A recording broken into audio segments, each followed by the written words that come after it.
ligjeve të pakta ku gjitha partitë kanë qenë unanime. Pra ligji ka qenë me këtë shkas në prapavi, thoni. Ja, ka mundësu se paku. Gjithsesi, i ka bo faktor ma të rëndësishëm edhe mendoj që është shumë vështirë mu menaxhue 10 kandidat, se sa 5 kandidat. Fare pa qenë vjedhja.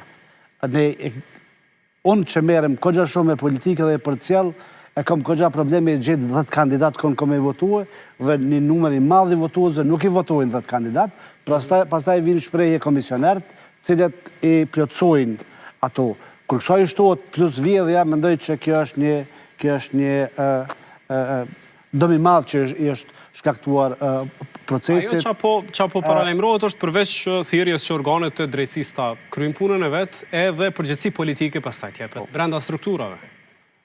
Tash është kogja problem me faktue fajin.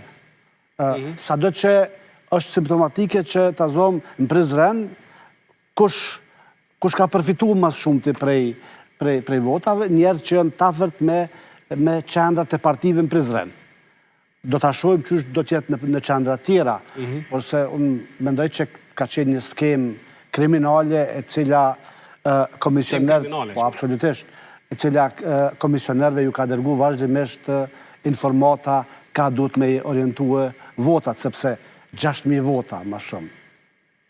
Këto nuk janë aksidente statistikore, po duket që ka pas një vullnet dhe një energji të madhe kriminale për me mujtë me deformue vullnetin politik.